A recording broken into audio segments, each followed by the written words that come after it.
Alfred Stieglitz is one of the most important American photographers of the 20th century. I would like you to take a look at his profile in the textbook on page 180.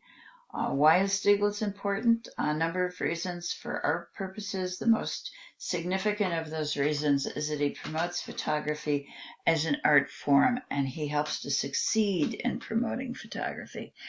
There are a couple of reasons, in addition to his own photographs, that he is able to do this. One of them, we can see at the lower left of the screen, it's his gallery in New York City. Which he's going to open in 1903. It's 291, that's the number on the street, Fifth Avenue in New York City.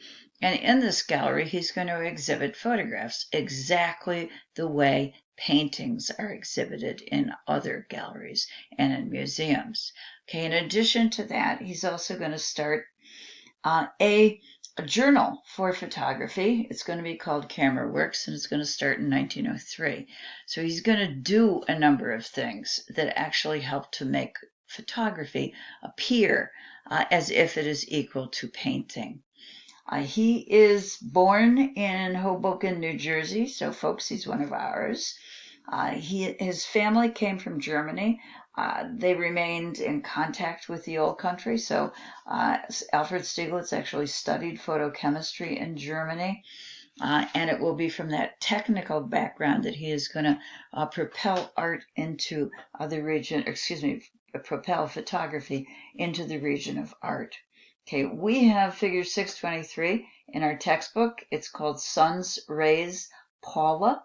It was done while Alfred Stieglitz was in Berlin. It is a depiction of Stieglitz's mistress, so it's somewhat private and personal, intimate. It's a very closed composition. It qualifies as pictorialist in a couple of ways. The first is the pattern of light, and this is called sun's rays. As the light comes in through the Venetian blind, you look at it and immediately you would say, this is an art photograph. It has a kind of artsy quality to the decorative scheme of the organization of the picture. In addition to that, she is writing a letter, and that is a very age-old subject that was undertaken by painters, and Stieglitz would have known this, so it's a reference to subject matter from painting. The whole picture, then, tends to promote photography in a very pictorialist-like way, as equal to painting, elevating photography to the level of fine art. Okay. This is one that is not in our book, but it is a fairly famous Stieglitz photograph, so I'd like you to see it. It is an image also that can help us to understand that although Stieglitz is associated with pictorialists, he tends to do things his own way. Rather than using soft focus necessarily, he allows nature to do that for him. He tends to go out in New York City on days when it's snowing or raining or there is mist that covers the city. He allows the elements of nature to camouflage the dirt, the garbage, the distractions of city life. And that's going to be true for the terminal. We have a train coming into the station. Horses have pulled it. The horses have been out working. And as the caretaker is relieving the horses, the heat from their bodies is causing mist to rise up. That plus the snow on the ground gives this photograph a quality of being quite attractive and beautiful. The seasonal nature of the city is improving the appearance of the city. Okay. In addition to that, you can find in the background a series of repeated horizontal lines as well as vertical lines, but particularly the strength of the horizontals adds to the composition that Stieglitz was capturing. You can also follow an arcing movement around through the train car and the horses as they tend to move towards the right, while the man tending them leans toward the left. This is also considered to be a good photo because it introduces into the realities of the city of New York an element of humanity, as we have a human being that is actually tending the animals that are doing the work for us in the city.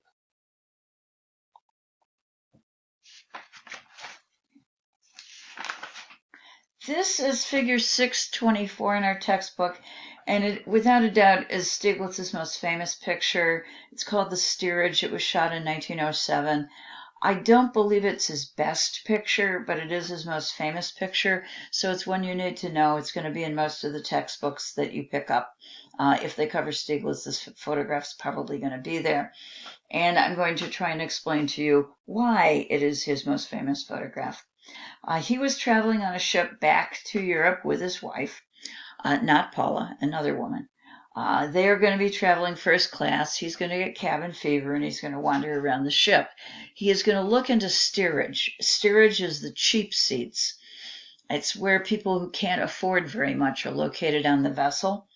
And as Stieglitz looks down, he sees what he believes to be a wonderful design of human beings and shapes and colors and values, light versus dark. So he runs back to his cabin where he knows he has one plate left in his camera. He grabs the camera, he comes back, and he ends up shooting the picture. The reason that this is so famous is that Stieglitz actually wrote a description of the photograph and what he found appealing about it. And I am going to read that description to you right now. As I read it, please look at the picture and try and locate what it is Stieglitz is discussing. He is essentially looking for found patterns in the image. Quote, "The scene fascinated me. A round hat, the funnel leaning left, the stairway leaning right, the white drawbridge, its railing made of chain, white suspenders crossed on the back of the man below, circular iron machinery, a mast that cuts into the sky, completing a triangle. I stood spellbound. I saw shapes related to one another. It would be a picture based on related shapes." Okay, this is a photograph then that is basically a formal composition. Stieglitz is seeing shapes and the way in which the parts of the composition relate to one another. It has nothing to do with making a social comment. The people that he's looking at are individuals who were seeking to enter the United States, but were actually rejected, and they're being returned to Europe. For Stieglitz, this was not a photograph about making any kind of comments about what was actually happening to these people or making a social comment about injustice. Instead, it was simply an art picture that Stieglitz saw and felt should be worthy of immortalizing in photographic form for the formal qualities of its composition.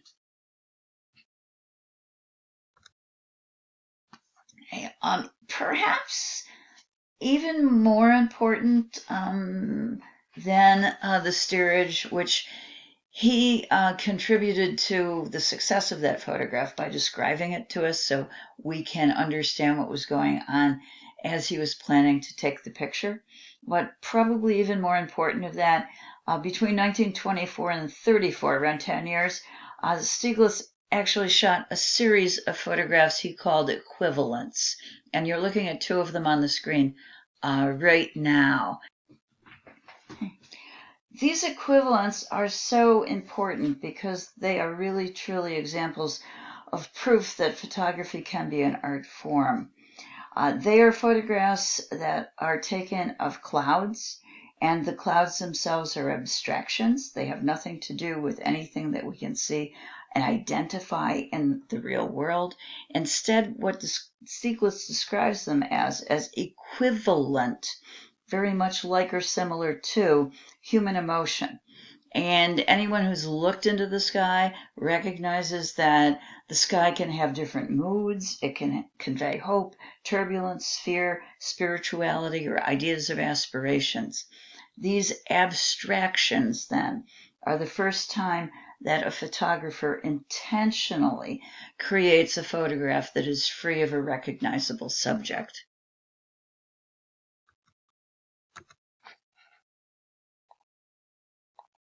Okay, these are two more to take a look at.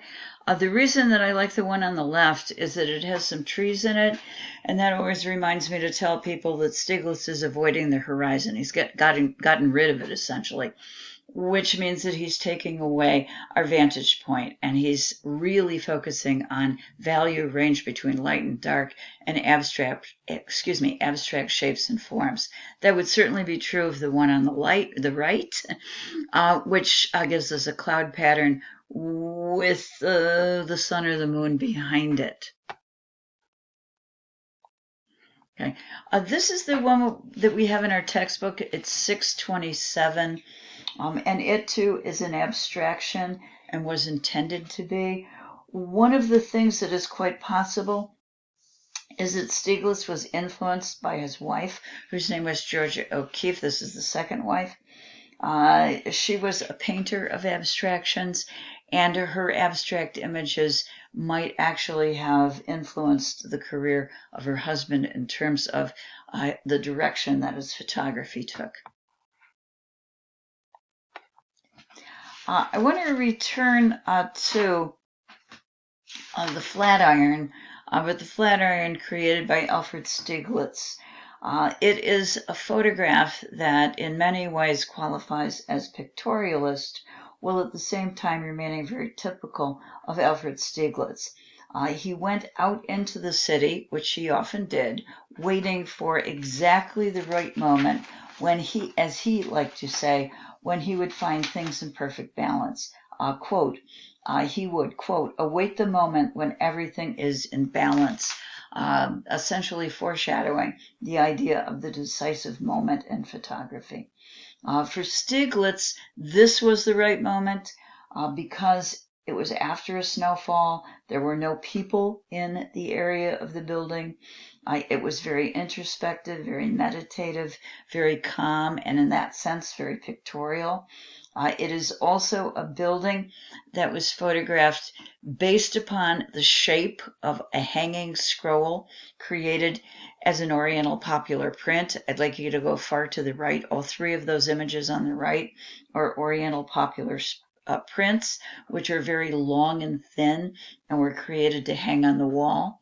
Stieglitz has created a very dynamic photograph by tapering the sides of his picture, his print, but he's also been able to duplicate the shape of an Oriental popular print. This is a building that is captured behind foliage, which I also think has snow or ice on it. Again, the snow on the ground covering any of the dirt that you might normally find in New York City. It's also something of a playful photograph. If you look at the tree in the foreground, you're going to see at the very tip of it, there's a triangular shape, and that triangular shape echoes the shape of the building. It is named the Flatiron, and the reason for that is that the footprint of the building is actually the shape of an iron. That fork in the tree cuts off an equally shaped flatiron section at the top of the building. So Stieglitz is playing, I think, a little bit of a game with us as he is creating the composition in New York City, but very much looking ever so pictorialist and ever so beautiful, almost as if it was not at all a place where many people were seen to pass by, to damage perhaps the perfection of nature. Okay. Two more, and one of them certainly does show human activity. These are two more versions of the Flatiron. One again is by Steichen.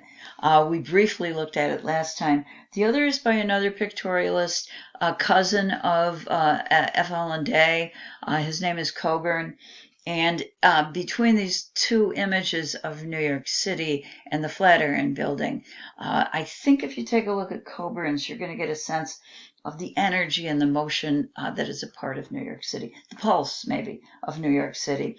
The figures almost seem to be scurrying, and the branches seem to be a little bit blurry. Coburn's then is using soft focus, whereas Steichen's not so much so. It is an image by Coburn that captures the pulse and the life, the energy of New York City, and that means the people in it. Very different from the interpretation, same building, that is a part of the work of Steichen. Okay, let's go to that.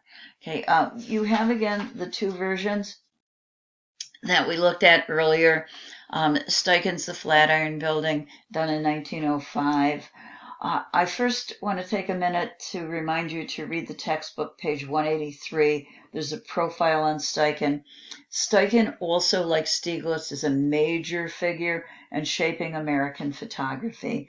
The reason for it, the primary reason, he also was something of a partner with Alfred Stieglitz in the gallery and in other ways in promoting photography. But the real reason that Steichen is a really monumental figure is because he was the director of photography at the Museum of Modern Art from 1947 to 1962. That is a pretty long stretch. And what it does is bring photography into a museum setting. In other words, photography really has grown up because now it's being exhibited on the walls of museums. And that is largely due to the work of Edward Steichen. Okay, Steichen was trained as a painter. However, toward the end of his life, he largely destroyed his paintings, and he did that himself. I suspect so that no one could hide any of them and preserve them. Why is the guy going to destroy his artwork? Well, I think because he wanted to be remembered only for the photography that he produced in his career and also the work that he did at the museum. Both of these, figure 626, you have, I'm going to say the one on the right, which is the warm colored one. As we look at these, and they're both pretty famous, we do have to ask the question, what makes it a good picture? The image of the Flatiron Building, in fact, probably breaks some of the rules that you've been taught in the studio. One of those rules, I believe, is that the building is smack dab in the center of the picture. The other is that it's cut off at the top. In this case, by cutting the building off at the top, it actually seems to lengthen it and adds to the monumentality of the structure. The photograph also is rather wide, and that somehow also adds or contributes to the monumentality. Despite the building's, the Flatiron's centrality, this has asymmetrical qualities that contribute to lessening the rigid sense of symmetry in the picture. On the right, there's another building and a human silhouette, and on the left, we have very delicately placed tree branches that cross the Flatiron Building. If you like the warm one, you probably like the sense of energy. If you like the cool one, glowing in the half light, you probably like the sense of calm. I can't say that one is better than the other. I can say I probably prefer the one on the left, partly because it's probably the first one that I saw, so it became my standard against which to judge Steichen's Flatiron pictures. This is what the Flatiron actually looks like. It's an aerial, and it is a building that many photographers have attempted to photograph, Stieglitz among them, and Steichen and Coburn, and Coburn and many others. It is one of the early skyscrapers in New York City, not the biggest, it's only 21 floors, and it's not the first, but it somehow came to be a romantic symbol of New York City. It is at the intersection of Broadway and Fifth, and next time you're in New York, stop by and perhaps compete with some of the masters by taking your own photograph. From looking at the aerial, you can actually see that it is shaped like an iron. The tip of it is only 6 feet across, so it's got a very, very narrow edge to it. A couple last images by Steichen.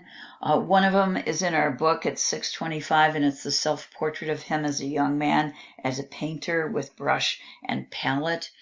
He is going to abandon his painting career, and he is going to abandon his dependence on soft focus and photography.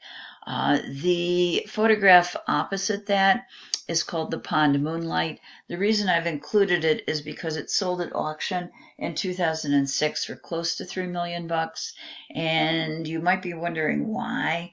Well, one of the reasons is it was Steichen who created it, but the other is that it's pictorialist, and as such, it is unique. Each of the pictorialist photographs tended to be by virtue of manipulation, tended to be somewhat unique and different. It could be unique in color, it could be unique in the way that the surface of the print was manipulated or handled, and consequently that increases the value of the photograph.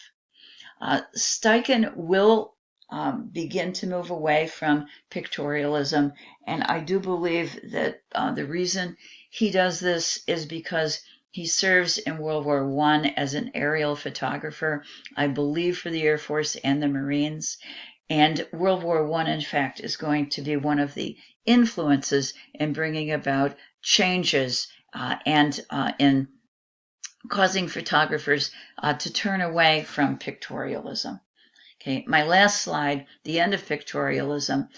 It does occur by the 1920s. There's a period, 1910 to 1920, when pictorialism is going to gradually change, and photographers, Stieglitz already was thinking this, begin to acknowledge that photos are art, and we don't need to manipulate them. All that they require really is to be well composed.